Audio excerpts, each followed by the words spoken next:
Hey guys, I'm here to talk about my views from kindergarten to 12th grade. I think that my views are a little strayed because I went to multiple different schools. I was at a private school, which I'm going to talk about with a term from chapter 3. And then I went to another school for one of my years of middle school, and then a different school for the other two. And then I went to the high school that fed into it. So I think that that had a big role in some stuff and diversity and tracking and detracking and family and economics and stuff like that.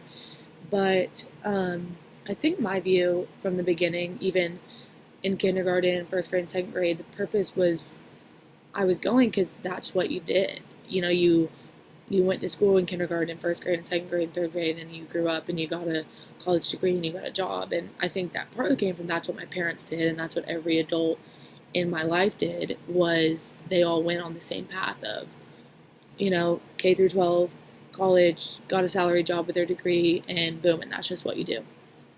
I think the only little difference was I've always wanted to be a teacher, so I would look at it a little bit differently, and I loved watching teachers do what they do. So I think that that made school a little bit more exciting for me because I loved, focusing on lesson plans and seeing, like them writing name tags and stuff like that. But a term from chapter 3 that I want to use is diversity really stuck out to me just because, like I said, I went to a private school. So I think it was like from kindergarten to fourth grade, I felt like I had blinders on because in the fifth grade, I went to a public school. And at the time, the economy really was separating races and stuff like that. And and like I said, it's like, we had a Bible class and we pledged the Christian flag every morning. And everybody I was around had about the same amount of money because we were all paying the same tuition every year, and so I just don't think there was diversity economically or racially, even diverse personalities. Even it felt so I don't know, like it was all the same. And then I got to public school and it was so different, and I learned so much about like all these different families and um, I don't know. I think not only I grew when I went to a public school, but I think my knowledge of other cultures and other families and how, every family doesn't work like mine. And I think to be a teacher, you have to be able to realize that. And I think that that definitely taught me that. But I think that was a positive as well as a negative aspect is diversity, but I think I used it more as a positive.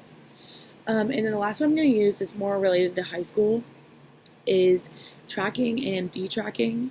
So, in middle school and elementary school, they were both programs, and they were like the special program, and you would go like on Thursday, and it was an advanced class, and you would get pulled out of class once a week. And I wasn't in it I was in an elementary school, but I was not in it in middle school, and that to me was tracking and keeping up to date with who's ahead and who's behind, et cetera, et cetera.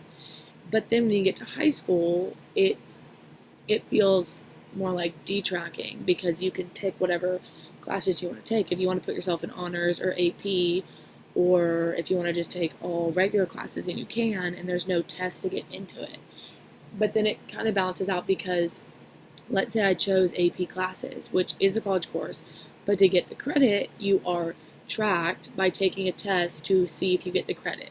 So I think tracking and detracking kind of go like a balance beam or like a seesaw, kind of back and forth of tracking and then detracking and tracking. Because I think if we're tracked all the time, then it doesn't teach us that we need to track ourselves. So yeah, thank you.